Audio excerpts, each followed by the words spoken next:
नमस्कार बाबा, स्वागत है आपका हमारे चैनल पर। उत्तर प्रदेश में विधानसभा 9 विधानसभा सीटों पर चुनाव होना है। योगी आदित्यनाथ का बटेंगे तो जो कटेंगे का जो नारा है लगातार राजनीति के इर्द गिर्द घूम रहा है। पूरी यूपी के हो, चाहे हरियाणा हो, चाहे महाराष्ट्र हो, चाहे झारखंड हो, हर जगह योगी जी के इस बयान की लगातार बात की जा रही है। अब इस पूरे मामले पर बात करने के लिए कुछ लोग जुड़े, उनसे बात करते हैं, क्या राय रखते हैं, पूछ लेते हैं। कैसे देख रहे हैं इस बार के चुनाव में जो पीडीए का नारा दिया गया है, पिछड़ा दलित अल्पसंख्यक, और योगी जी कहते हैं बटेंगे तो कटेंगे, क्या कौन भारी पड़ रहा है इस बार चुनाव में, उपचुनाव में? योगी जी बिल्कुल। कैसे?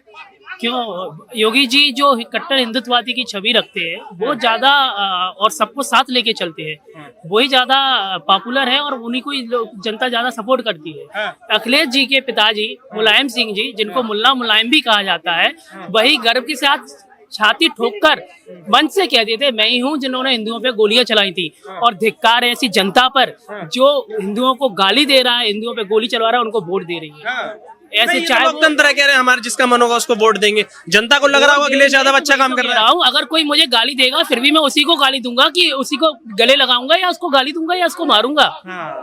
ये तो हमको सोचना है ना। वो ठीक है, लोकतंत्र है, आपको जो कहना है वो कहने की सुविधा है, लेकिन हमें ये थोड़ी ना सुविधा है कि हम भी उसको सुनेंगे। हमको आप कहते हैं, और रेपिस्ट जो निर्भया कांड हुआ इतना बड़ा, उनसे कहते हैं बच्चे हैं, बच्चों से गलतियां हो जाती हैं। ये कहने वाले जो बलात्कारियों का समर्थन करते हैं उनके साथ जनता खड़ी रहेगी कि जो योगी जी सबको साथ लेके, और क्रिमिनल जो इनकी जमानत हो चुकी है वो भी जेल से अपनी जमानत नहीं भरवा रहे हैं कि जेल से निकलेंगे तो हम मारे जाएंगे।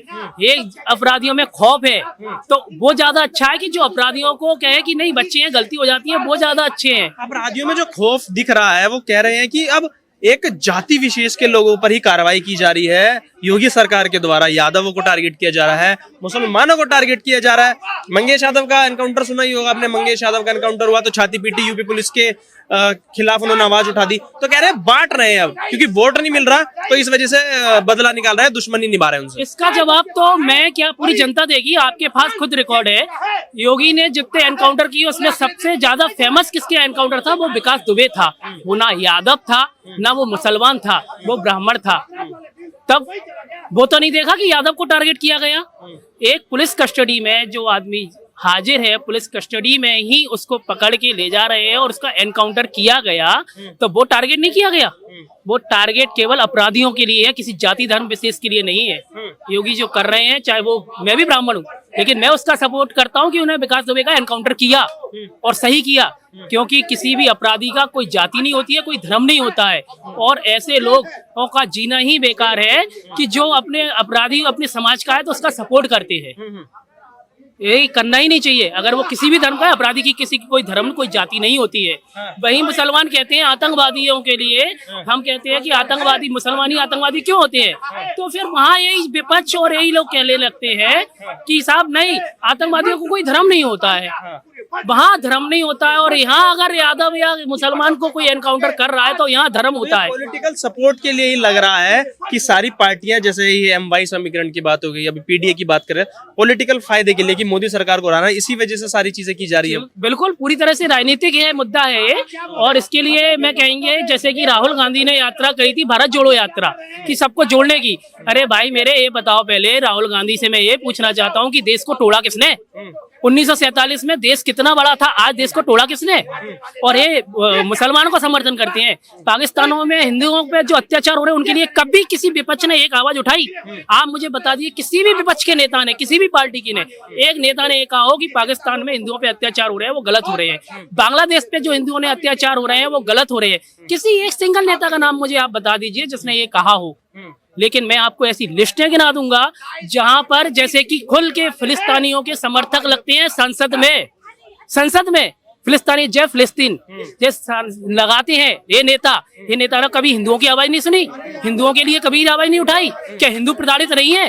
कन्नाडा में आज जो हुआ उसमें हिंदू प्रताड़ित नहीं है, बांग्लादेश में जो हुआ उसमें हिंदू प्रताड़ित नहीं है। हिंदुओं को तो बांटा जा रहा है ना वही जातियों में, इसलिए तो बांट रहे हैं और हिंदू बट भी रहा है।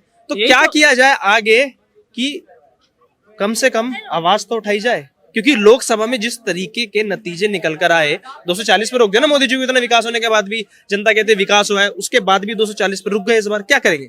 हाँ, जातियों में तोड़ने का काम कांग्रेस कर रही है, इसलिए योगी जी ने नारा दिया है बटोगे तो कटोगे। ये बात सत्य है। अगर एक रहेंगे तो कोई भी हमको हाथ नहीं लगा पाएगा, और बटेंगे तो कटेंगे। ये बिल्कुल सही बात है। दूसरी चीज आपने कहा कि बीजेपी की 240 सीटें आई, उसमें बीजेपी की 240 सीटें आने में 2 स्टेटों ने भारतीय जनता पार्टी के साथ धोखा दिया, और दोनों को धोखा देने का जो एक मुझे लगता है कि कांग्रेस की बातों में आके कि हम अगर 400 पार इनकी सीटें हो जाएंगी तो संविधान खतरे में पड़ जाएगा, उस चीज से शायद भ्रमित हुए हैं। उस कारण से बीजेपी ने का यूपी में नुकसान हुआ है। मैं एमपी से हूँ, पिछली बार 2014 में 27 सीटें बीजेपी जीती थी, फिर 28 जीती, और इस बार 29 की 29 हारी। कमलनाथ जैसे दिग्गज नेता को हराया, ज्योतिरादित्य जैसे दिग्गज नेता को हराया। ये वही भाजपा के हैं, यहाँ पर नहीं चला। लेकिन यूपी में क्योंकि जातिवाद थोड़ा ज्यादा है, इसलिए वहां पर लोग संविधान के लिए वोट देके उन्होंने उन पे मुद्दा गलत बनाया, और वो इस कारण से वो 240 पे सिमट गई बीजेपी। फिर भी 240 पे सिमटी है। 2014, 2019 और 2024 3 लोकसभा चुनाव में कांग्रेस की टोटल सीटें मिला के 240 नहीं हुई है अभी तक। नहीं हुई है। फिर भी वो कह रहे हैं हम जीते हैं। 3 लोकसभा 15 साल में तुम 240 नहीं ला पाए, और जीते तुम हो। फिर भी तुम कह रहे हो जीते हो, कहाँ से जीते हो भाई? चलिए आखिरी सवाल मेरा आपसे भी ये होगा कि आप ये तो कहीं ना कहीं लग गया कि फेक नैरेटिव चला था लोकसभा चुनाव में, भाई 8500 खटाखट और संविधान खतरे में है, आरक्षण हटा देंगे। अब 9 सीटों पर जो उपचुनाव है, किधर घूमेंगे इसके नतीजे? क्या बाबा के उसमें जीत पाएंगे या आधी आधी सीट चली जाएंगी? क्लीन शिप करेगी बीजेपी विपक्ष की, 9 की 9 क्लीन शिप होगी इसमें, और अखिलेश अपना माथा पीट के रह जाएंगे। और वही जो मुलायम ने पहले कहा था कि एक पप्पू है और दूसरे पप्पू मेरे बेटे को बना दिया, वही अब ये होगा। अखिलेश यादव दोबारा पप्पू बनने वाले हैं। सर बटेंगे तो कटेंगे, हरियाणा में नारा दिया गया था जब लग रहा था कि हरियाणा में हार हो जाएगी। अब उपचुनाव है यूपी में, बड़े जोर शोर से योगी आदित्यनाथ इसी नारे को दे रहे हैं, क्या कहेंगे? नहीं, बिल्कुल सही नारा है ना। यहाँ बटेंगे कटेंगे हरियाणा से शुरू नहीं हुआ, ये बटेंगे कटेंगे का जो है सिलसिला आज कोई नया शुरू नहीं हुआ है, और योगी आदित्यनाथ के कहने से शुरू नहीं हुआ है। ये एक समझ थी लोगों की, और उन्होंने एक नैरेटिव दे दिया है, एक क्वाइन किया वर्डों को। अदरवाइज ये रियलिटी तो बहुत सालों से चल रहा है। हजारों वर्षों से हिंदुओं पर अत्याचार हो रहा है। 800 साल मुसलमानों ने राज किया, उसके बाद 200 साल अंग्रेजों ने राज किया। इसीलिए राज किया कि बटते रहे हिंदू आपस में, इसलिए इनके द्वारा कटते रहे। हाँ, तभी तो कटते रहे। अदरवाइज कोई मुगल आ रहा है उधर से, कोई अंग्रेज आ रहा है उधर से, कोई स्पेनिश आ रहा है, कोई पुर्तगीज आ रहा है, सभी आ रहे हैं, बांट रहे हैं, आपस में बटे हुए थे। इतनी बड़ी संस्कृति है, इतना बड़ा हम लोग का जत्था है, हाँ, करोड़ों अरबों लोगों का। लेकिन जो आता है 10-20 हजार लोग लेकर आता है, काटता है, अपना राज करता है। और अभी देखिए, अभी रिसेंटली अभी कश्मीर में क्या हुआ? गिरजा टिक्कू जो महिला थी, वहां पर उनको जिहादियों ने बाकायदा उसको निकाला और उसके साथ रेप किया, और क्या चीज से काटा? आरी से 2 टुकड़े कर दिए।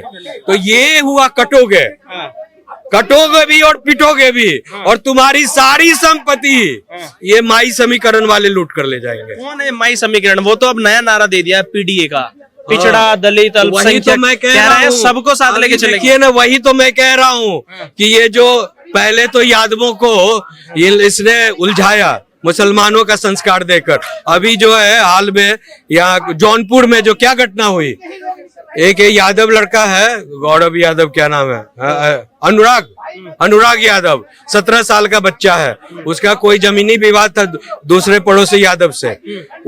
उसने क्या किया, उसके यादव ने यादव के बच्चे को तलवार से गला काट दिया। यही तो आरोप लगा रहे हैं कि भाईचारा खत्म हो गया देश में बीजेपी की सरकार में, कह रहे इन्होंने सबको लड़वा दिया है। भाईचारा खत्म नहीं हुआ है, इसने जो माई समीकरण का जो फिजा फैलाया, समझे ना, बिहार से लेकर उत्तर प्रदेश तक, उसने तमाम जो है जो जिहादियों के संस्कार हैं पवित्र यादव समाज को उसने डाल दिया उससे।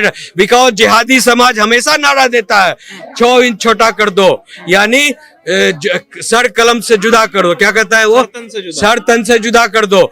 तो वही नारा जो है इनके दिमाग में भी फिल्टर आई मीन लेकिन ये तो चुनावी नारा है ना, कह रहे चुनाव में जीतना है, इस वजह से अब भारतीय जनता पार्टी लड़वा रहे हैं। ये चुनावी नारा नहीं है, ये संस्कार में नारा घुसा हुआ है इनके, जो जिहादियों के संस्कार में है। नहीं, बटेंगे तो फिरका कटेंगे। परिस्थिति को फिरका प्रस्त लोगों को काटो, तो वही जो माई समीकरण है मुस्लिम यादव का, तो मुसलमानों का जिहादियों का संस्कार जो है यादवों में घुस गया, और ये जो वही तलवार उठाकर जिससे मुसलमान काटते रहते हैं। अभी राजस्थान में कन्हैया दर्जी तेली को काटा, और जहां जहां हजारों घटनाएं हुई है, उसने अपने भाई बहन को भी अब काटना शुरू कर दिए, बिकॉज मुसलमान खुद अपने भाई बहन को हत्या काटते रहते हैं। 67 देश बनाए हैं ना, 57 देश, 57 देश में जहां भी देख लीजिए मुस्लिम का कोई भी कंट्री है, सब आपस में काट मार कर रहे हैं। तो उन्हीं के साथ माईकरण समीकरण बनाए, अब पीडीए बनाए, अब पिछड़ों को दलितों को भी काट मार सिखाएंगे, जिहादी संस्कार देंगे। तो इनकी बातों से अखिलेश यादव के संस्कार के साथ जो जुड़ेगा वो कटेगा मरेगा। लेकिन ये तो चलो बटेंगे तो कटेंगे, पीडीए को कैसे देख रहे हैं? पिछड़ा, वही दलित, तो- अल्पसंख्यक, और सुनिए अल्पसंख्यक के साथ साथ उसमें आधी आबादी, नारी शक्ति भी जोड़ ली, और पिछड़ा अगड़ा, मतलब जो अगड़े हैं उनमें भी पिछड़ों को जोड़ ले। कह रहे अब हम सबका विकास करेंगे। सबका विकास नहीं करेंगे, सबका जो है सत्यानाश करेंगे, सबका जो है विनाश करेंगे।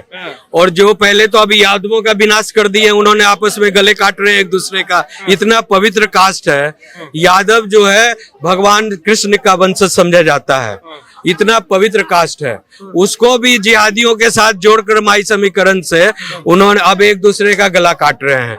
उसी तरह पीडीए बना लिया, पिछड़ा में जितने भी लोग हैं, हाँ, और दलितों में लोग हैं, सब इनके द्वारा सब संस्कार जोड़कर उनसे दोस्ती कराकर माँ बहनों का इज्जत लुटाएंगे और सबका गला कटवाएंगे।